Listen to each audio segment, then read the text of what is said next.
12 of posting a video every single day before I become mainstream, and today we'll be talking about the dark cast about me, Timid, and Comfortable. Jordan Peterson, of course. Let's go. And it betrays you. Well, how about when you betray yourself? Oh yeah. Well, what's the ultimate predator? What's the ultimate predator? What's the enemy you harbor in your own heart who hates you? That's the ultimate predator. Dr. Jordan Peterson, welcome to the show. Hi, Chris. Good to see you. How's the tour going? It's going great. It's the crowds are well dressed, extremely positive, there for good reasons, apolitical in the best sense of the word, welcoming. The theaters are packed. The lectures are going well to extremely well. The time I spend afterwards meeting people it's like being in a wedding celebration. I would say that's the closest thing I could. What do you mean? Well, you go to a wedding and you meet all sorts of people you don't know, generally, and everyone's happy to be there, and they're all looking good because they dressed up for the occasion, and it's a positive event, and that's the closest analogy that I can think of that would describe what's happening. So, people that are there because they're trying to put their lives together, and they are putting them together, and it's working, and so everything about it is as positive as it can be, fundamentally. So yeah, it's going great. I saw you took a trip to the Tesla factory. What were your thoughts after meeting Elon Musk? Did you get to speak to him much? I wouldn't say much. We spoke probably for 20 minutes in total, not purely privately because there was other people around, but that just barely gets you to know the surface of someone like Musk, because he's an amazing person, and God only knows what's up with him, all things considered. We saw his new truck. He was taking people out for a ride. I didn't go out for a ride. The truck's an amazing piece of engineering. The factory is massive. What do you say about someone who built a functional electric car and then shot it into space on a rocket? He's a singular person, but I thought it went very well. It was a very interesting evening. So I was pleased to be there, and, we sort of walked around each other a bit, and it was just fine. You guys interact a fair bit on Twitter. We seem to, yeah. What do you think that is? Why are you converging? I don't know exactly. We're both well known, and I suppose to some degree that increases the probability of that kind of convergence. But maybe he's aiming up. Me too. He seems to be. He's aiming up literally. He's aiming up very literally, yeah. Definitely. Didn't he wasn't there a spaceman, a model of a spaceman in the driver's seat of the car that he put out into space? Oh, that's certainly possible. He's got a theatrical twist. There's no doubt about that. And a great sense of humor, because that's really funny to shoot your own car out into space on a rocket. Needlessly. That's a pretty damn good joke. What is it? Do that with Acrobat. Grab your docs, your permits, your moves. AI levels up your pitch, gets it in a groove. Draft, design, deliver, make it sing. AI builds the deck so you can build that thing. Do that with that. Yeah. What is it or why is it that someone like Elon has got himself to the stage where he can say things that almost every other CEO, he's the richest man on the planet. I don't think he's got himself to that stage. I think he's always done that, and so now he still knows how to do it. I mean, people think, I'll say what I have to say when I get to the point where I'm protected and secure. It's like, first of all, being protected and secure does not give you the courage to say what you have to say. That's a completely, that theory couldn't be more backwards. You think you're going to get braver and braver as you get more and more protected? You think that's how the world works? I mean, I've watched university professors think that at some point they're going to say what they think as they develop their career, but by the time they're protected and secure, they've spent so much time not saying what they think that they aren't even who they were, and they don't know what they think. So, no, he says what he says because he's always done that. And people who are like him are like that. And so Steve Jobs, I presume, was exactly the same way. I mean, I know people who knew him. He always said what he thought, and he was pretty damn cut and dried about it, which is why the Apple products are such miracles of technological mastery.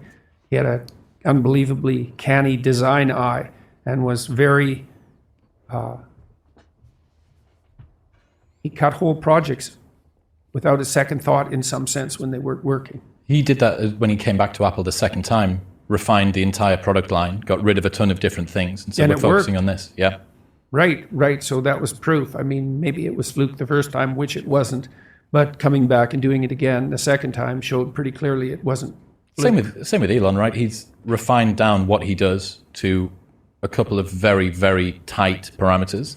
He seems to have, although the enterprise he's put together is unbelievably high functioning. I mean, to produce an automobile sub-industry that's actually competitive and to bring down the cost of space exploration by a factor of 10 and to invent reusable rockets and to have developed this boring technology, it's miraculous. He's probably an alien.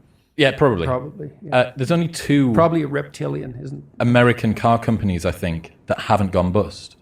Ford and Tesla. And Tesla came very close a number of times. Mm-hmm. Yeah, it's an amazing accomplishment. So go Elon as far as I'm concerned. Yeah, he's a remarkable person. What color skin emoji do you use? If I used one, it would be black. Why? Why not? It's so preposterous, all of that. You know, everything that's happened to Rogan, all this idiocy around race, this insistence that we can be reduced to our race, our ethnicity, our sexual identity. It's so appalling and it's so destructive. And one of the reasons that I had a lot of reasons for making my political stance in relationship to Canada's compelled speech laws. I had a lot of reasons for making my views about that known. One of them was the fact that my government had introduced a bill that required me to say things a certain way, which was an unparalleled move in the history of Western democracies and something the Americans had made strictly unconstitutional, I believe in 1942. So that was part of it. Part of it was I knew that this top-down mandated belief that confusion around gender identity was a positive occurrence to provide that freedom, let's say. I knew that for every person that saved, that would doom 1,000 people, primarily girls, to a kind of psychological contagion as confusion about sex and gender identity ramped up. I knew the literature on psychological contagion. It's quite. What is that? What's psychological detailed. contagion? You could think about them as psychological epidemics. So the last one of any real size was the satanic daycare scares in the 1980s. Well, you're probably not old enough to remember that, but the longest sentences in U.S. criminal justice history were handed out often to women who were accused of late onset female sexual predation of children in daycare centers. The FBI invented a whole new category of perpetrator, a category that didn't exist because there are no late onset female sexual, child sexual predators. They don't exist. But there were women who obtained prison sentences of several hundred years for hypothetically being involved in these satanic daycare abuse rituals. And there was it just swept across the whole country like the Salem witch trials, except at a much larger scale. There's a book called Satan's Silence that was written by a lawyer and a social worker that documents it. It's just unbelievable. There were stories about underground tunnels where children were being taken down and being, well, every possible thing you could think of was happening to them, all in the name of like satanic ritual. It was a contagion. And those things happen. It happened with cutting behaviors. It happened with eating disorders. this is almost all among girls, because teenage girls are most prone to this. They called it hysteria back in Freud's time, but there's a book by a man named Henry Ellenberger called Discovery of the Unconscious that traces back psychogenic epidemics to about 300 years. And I knew that, people in adolescence, especially people of a certain personality configuration, have some trouble.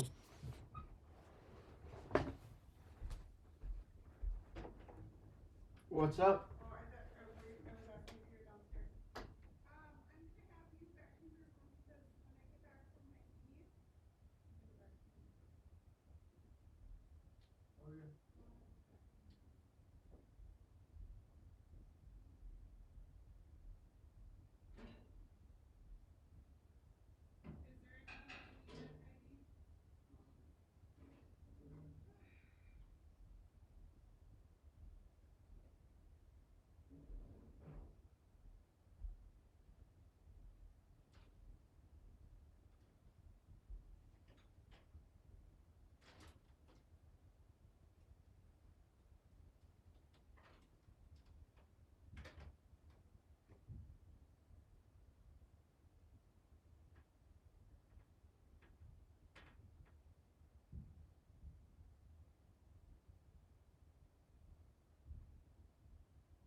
To a stable identity.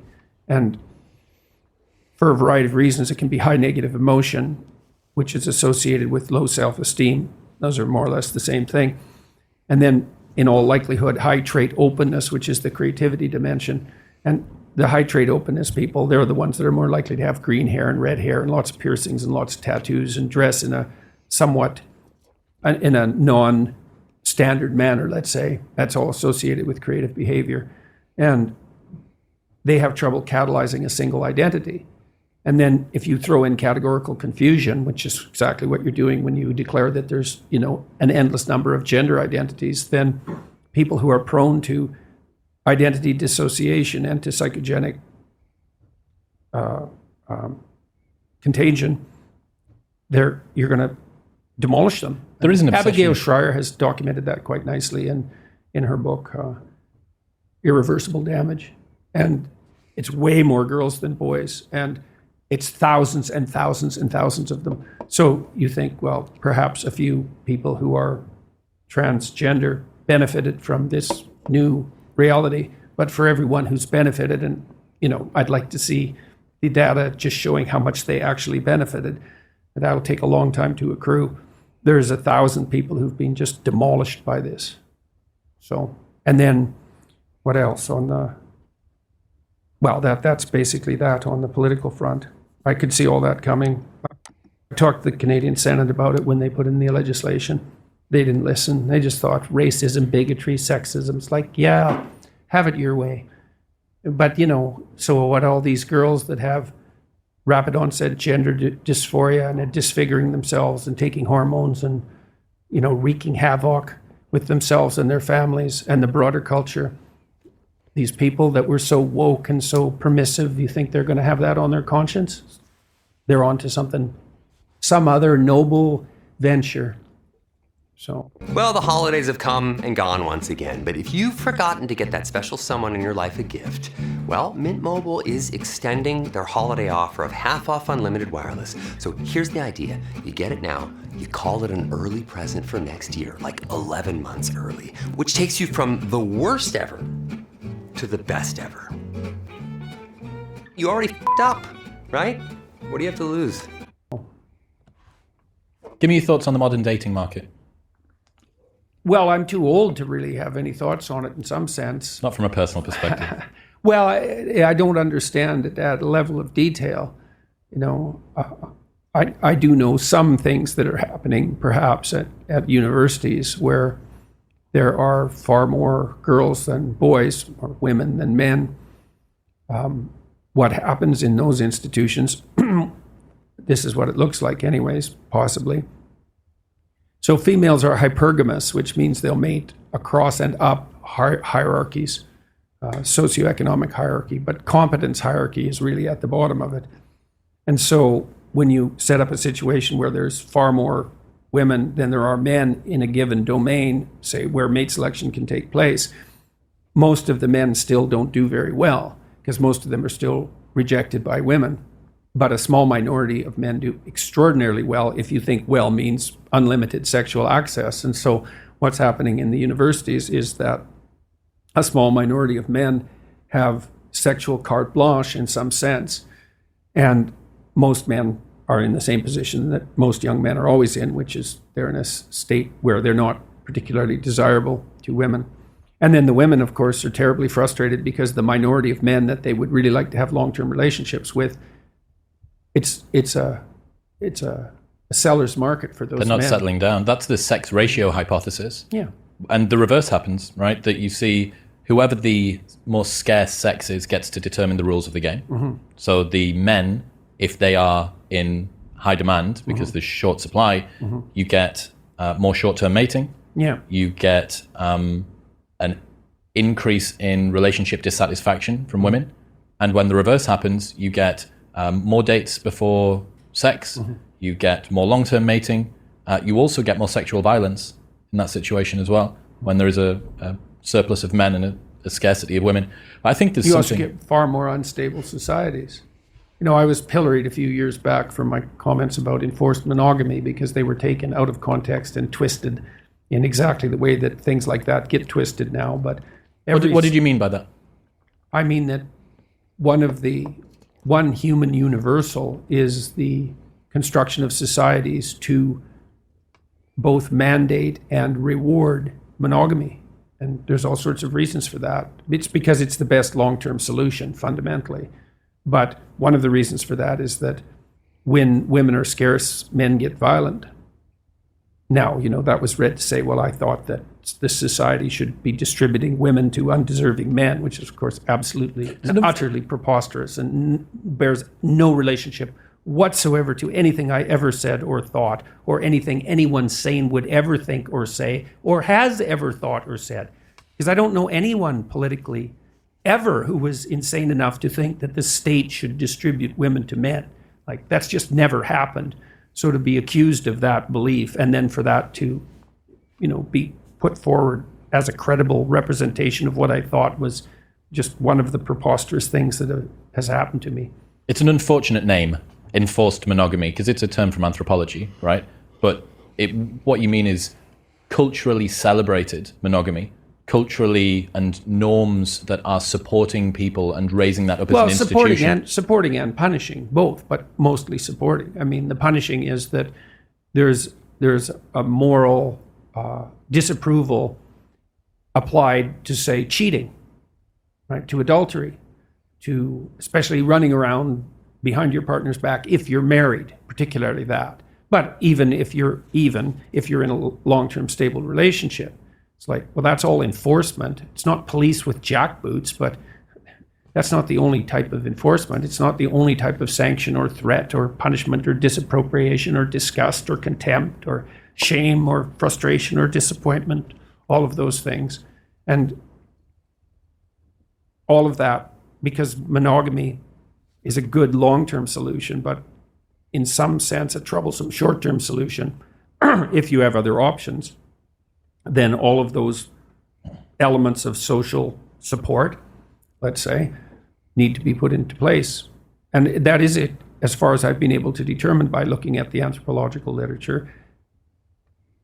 Norms surrounding monogamy are a human universal. There are exceptions, but there are very specific situational reasons for those exceptions. Experience Japan on a journey customized to you. Explore futuristic cities and... So, you see the ONS data that came out a couple of weeks ago that said for the first time ever since records began, 50.1% of women are childless by 30. So there are more women without children at 30 than there are women with children. the first time ever? Well, so this is somebody clipped a part of one of my podcasts, I believe it was, where I was talking about what our society does to 19-year-old women, or 18-year-old women, 19-year-old women. We just lie to them all the time. You know, the first lie is there's nothing more important than your career, more or less by definition. So that's the first lie. The second lie is there will be nothing more important to you in your life than your career. So that's the second lie. And then the third lie is there should be nothing more important in your life than your career. So that's the third lie. And then implicit in that is the idea that children are a burden, and that the idea. Like and subscribe. See you guys in the next one. Peace.